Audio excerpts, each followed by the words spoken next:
could she do the website posting in a couple? Go ahead. Great. Okay. Let's confirm it. So, Brett, are we live now? Very good. Excuse us, we've had some technical difficulties. Alex, you want to continue with your report? Thank you. Yes, Mr. Chair. I was talking about the strategic conversations that are necessary with the school districts and the counties together for the purpose of good stewardship of public assets and obtaining the greatest results possible for the limited resources that are available to all of us. And this really is a core part of the mission of the IAC, and IAC staff will collaborate with every LEA and county. And in the service of this effort, I have in the last 2 weeks alone visited 6 LEAs and met with superintendents and walked schools in need of major renovation and replacement. And we talked about the many projects, most unfunded at this time, that are needed in the coming years. And I'm going to be doing 7 more such meetings in the coming 2 weeks with additional meetings scheduled for September. The need we are seeing across the state is overwhelming. Many are telling me that it feels impossible to meet even the most urgent needs. My answer to them is that to meet this challenge, we must get onto the same page regarding what the data tell us. We have to identify the most effective solutions, quantify the minimum amount needed and the timing of the resources needed to maintain educational sufficiency and fiscal sustainability of school facilities, and communicate that information to those at the county and state levels who appropriate the needed funds. We must also collaborate on how to maximize efficiencies within each portfolio, eliminate all avoidable costs through smart management of capacity versus demand and of the facility condition, and pay attention to the long-term costs. The good news is that everywhere I've had these conversations, the response has been positive, and the result has been a deepening of the collaboration. This is all on the right road, and I hope to see the remaining counties join us on this road in the coming months as we prepare to inform the General Assembly of how they can help meet the need in the coming legislative session. As part of this effort, I am sharing these principles and this message with all of Maryland's counties later today when I present as part of a panel in a session on local public infrastructure at the summer conference of the Maryland Association of Counties, or MACO. I'm looking forward to provoking some good questions from county officials who are responsible for funding a large share of the cost of their local schools and have to balance schools' needs with the needs of many other parts of local infrastructure. It's not easy, but it's not terribly complicated. It just takes consistent good management and sufficient annual investments, resources. We either have the will or we don't. I think we do. And with this, I conclude my report for this month, and I'm happy to stand for any questions you might have or to proceed with today's agenda. Fortunately, is shorter than usual. Any questions for Alex? Well, I think you hit the nail on the head, Alex, in terms of constant communication and taking the initiative to talk to the various LEAs to let them understand what has to be done in order to have a good product. So thank you very much. Okay, consent agenda. Alex, any issues here we should look at? No, Mr. Chair. Do I hear a motion that we approve the consent agenda? Mr. Derenberg makes a motion, Ms. Everhart seconds. Any discussion? All in favor say aye, raise your hands. Any opposed? Okay. Item 3, FY 2026 and 2027 Capital Improvement Program Project Cancellation Request, Kent County Public Schools, Kent County Middle School Replacement. Lisa? Good morning, Mr. Chair, Madam Vice Chair, and members of the Commission. Kent County Public Schools has requested that the FY 2026 and FY 2027 Capital Improvement Program construction funding and associated maximum state award for the Kent County Middle School Replacement Project be rescinded due to a delay in the project. Uncertainty around funding requirements and Kent County's work to resolve these uncertainties delayed required funding commitment.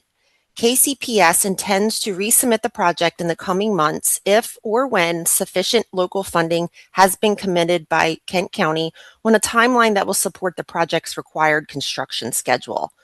I will now read the motion, which is to rescind the FY 2026 and FY 2027 Capital Improvement Program awards and approval of the associated maximum state award for the Kent County Public Schools Kent County Middle Replacement Project, and to transfer the $10,250,000 in project funding to the LEA's reserve fund account.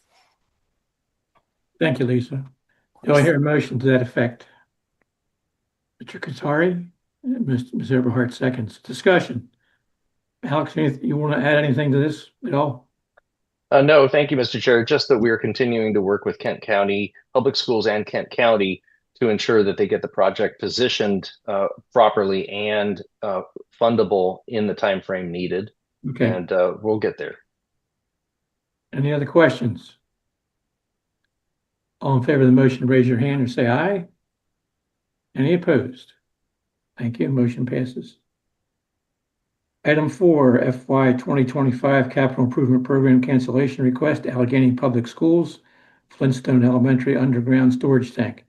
This is the item we had last month, I believe. We needed to get some more information. Lisa? Yes, Mr. Chair, thank you. Last month, we brought to you the request from Allegany County Public Schools to cancel the FY 2025 CIP funding for the underground storage tank project at Flintstone Elementary School. As a reminder of the details of this request, the project was bid in June and only received one bid, which was more than double the estimated cost for the project. ACPS has decided to defer this project until it can be reevaluated and the appropriate amount of funding can be requested in a future CIP. Mr. Derenberg asked about the contents of the tanks and if there is a risk of leaks that could result in significant cleanup. ACPS confirmed that the tanks are currently in use for firewater, raw well water, and number 2 fuel oil. All 3 tanks are functioning properly and show no signs of failure. They are all inspected annually and kept up to date on maintenance. The replacement tank project came about due to changes in requirements for the raw well water, not because the tank was failing or showing signs of leaks. While replacing that tank, ACPS determined it would be more efficient to replace all 3 underground storage tanks with above ground tanks due to controls being in confined space and the concern for staff safety when servicing the tanks. There is no immediate concern that the tanks cannot wait for replacement until proper funding is secured. I will now read the motion, which is to cancel the FY 2025 Capital Improvement Program Allegany County Public Schools Flintstone Elementary Underground Storage Tank Project and to transfer $765,000 in project funding to the LEA Reserve Fund account. Thank you, Lisa. Do I hear a motion to that effect? Mr. League makes a motion. Ms. Everhart seconds. Discussion. Mr. Derenberg, your question's been answered. Yeah, I'm just wondering if they really have to remove all 3 if 2 are water tanks and one's a diesel tank. But you just remove the diesel, make sure that's clean, do an above ground diesel, and leave the 2 water tanks. Gotta save money. Yeah. I think the answer to that, Mr. Chair, is the underground installation requires the confined space access for maintenance, and that staff, basically standards for those have really gotten tighter in the last couple decades. My understanding is that it really takes kind of extra special training to be able to safely do that. And that's an issue for the school district in terms of cost of training, timing, staffing, losing people who are trained to go in and do the maintenance when needed if somebody switches jobs or retires. It is in the long run. What I'm talking about, Alex, is to just remove the diesel tank if it has to be removed. Leave the 2 water tanks, but replace all 3 tanks above ground. Like, are we moving that's all their 3 plan. tanks? They want to move all 3 tanks up. They all were installed in 1978. So although they're not leaking now, they are getting pretty old. I get that. Right? But you could probably save money not to dig up the 2 water tanks and just leave them in the ground. two new water Lisa, tanks above can ground. you confirm, please, Lisa, the issue around the raw well water tank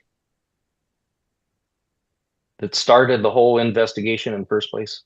Yes, the raw water has updated codes and regulations that Allegheny County has been doing extra measures to make sure they meet those codes and regulations. So in an effort to not spend the money to keep doing that, they determined that replacing that tank was the most efficient path forward.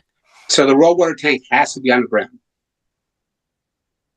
No, I think it has to be updated and replaced. It has to do with the filtration and treatment, right, Lisa? Yes, correct. So if you cut it off and not use it anymore, and you put one above ground but not dig that up, I mean, what's the expense of digging it up? Why dig it up? I think there is not necessarily a need to dig up the freshwater tanks. I think I'm not really current on the underground fuel storage tank regulations the state has, but I think you can't leave underground the diesel one that's part of that whole setup of three cannot be left. Correct. So I think the issue though is to put any of the tanks above ground. It's a project that's going to cost some money. The bid they got is just way too expensive, not affordable. So we've got to put this off so they can find a better solution. Could they explore maybe taking one or two tanks up? Possibly. I'm sure they will look for those efficiencies. I just think that we need to give them the time to find the better solution and an affordable bid. I mean, it's the same thing with marinas. You have to take up your tanks if you're going to replace them. And it's gotten 3 times more expensive for the diesel tank. It's rough. It's my sense not digging up the water tanks that don't have to be taken up, just the one that mandated to take up. Gotcha. Then we'll make sure we'll make sure and confirm that they have considered that option, because if they haven't, I agree they should. Lisa will communicate that concern to them. Yes. Yes, absolutely. Any more questions? All in favor of the motion say aye or raise your hands. Any opposed? Thank you. Motion passes. Item 5, FY 2021 Healthy School Facilities Fund cancellation request. Carroll County Public Schools, Westminster High Windows Project. Laura? Good morning, Mr. Chair. Good morning. Good morning also to you, Madam Vice Chair, and members of the Commission. Carroll County Public Schools received an FY 2021 Healthy Schools Award of $590,000 to replace the single-pane windows used during the original construction of Westminster High School in 1970. In 2023, CCPS requested a significant amount of that funding for the project be reallocated to other Healthy Schools projects because the project was delayed pending resolution to unforeseen conditions. This was approved by the IAC in April of 2023. Since that time, the project remains on hold as Carroll County continues to work with the EPA to determine proper course of action to remove the windows due to the presence of polychlorinated biphenyls, better known as PCBs, in the window caulk and surrounding masonry. As a result, they would like to cancel the project and rescind the remaining $292,010 in funding for the project to the statewide reserve. Carroll County will determine the funding needs over the process once the process is finalized and they have accurately determined the actual project cost. IEC staff recommends approval of the LEA's request. I will now read the motion, which is to cancel the FY 2021 Healthy Schools Facility Fund award to Carroll County Public Schools Westminster High Windows Project and to transfer $292,010 in project funding to the statewide reserve fund account. Thanks. Thanks, Laura. Do I hear a motion to that effect? Krishna makes a motion and Mr. Lee seconds. Discussion. Any questions? Ms. Everhart? You're on mute. You're on No, mute. I just had my hand for a motion. Oh, okay. Okay, no question. All right. All in favor of the motion, raise your hand or say aye. Any opposed? Thank you very much. Item 6, we've got a final status report on the Baltimore City HVAC program status report. Laura? Sure. Thank you again. In 2018, the Capital Budget Bill, SB 189, and 2018 Laws of Maryland, Chapter 9, included $15 million appropriation for funds to design, construct, and equip heating, ventilation, and air conditioning improvements for Baltimore City public school buildings. By the end of February 2019, the IAC had awarded the $15 million to 19 mission-critical city schools HVAC projects. Since then, the IAC have tracked and reported on the project of each of those projects periodically. All 19 of the projects are now operational and have been completed. IAC staff are currently working with the Department of Budget and Management to determine the appropriate use of the reversion of the remaining unexpended funds totaling $210,029. A status report as of June 3rd, 2026 for all projects awarded funding through the Baltimore City E15M HVAC program has been provided. This is the final report as all projects have been awarded funding and have been completed. This item is informational only, so no ISC action is required, and we can now stand for questions. Jamie Bridges is also here to answer questions due to his involvement since the inception of the project. Thanks. A long road. Linda? Yes. How many schools in Baltimore, public schools in Baltimore City, do not have air conditioning now? I believe that in the, thank you, Mr. Chair. I believe that in the last supplemental data survey we received from Baltimore City Public Schools, they indicated that none of their regular schools now lack air conditioning. And my memory of it is, and I don't have the list right in front of me at this time, is that statewide, all of the operating schools now have air conditioning, except for 2 or 3 in Garrett County that they declined to put air conditioning in due to the lack of need at the high altitudes and or plans to make major renovations to the schools in the short term, such that they would not get a real value out of that investment for just a very, very short period of time. Does that cover the basis for you? Yes, it's amazing. The 6 years I've been in the IAC, the progress that has been made across the state. We thank you and as a teacher, all the children and parents, I am sure, thank everyone across the state for making this happen. Thank you. Job well done. Thank you. Absolutely. Thank you. Okay. For our last agenda item, the commission expects to discuss a personnel matter and receive legal advice from counsel pursuant to the Open Meetings Act. I will ask for a motion to close this meeting. Do I have a motion? Mr. Katari makes a motion. Have a second. Mr. Boyd seconds. All in favor, say aye or raise your hand. Any opposed? Okay. Motion carries. The board will adjourn this meeting from the close.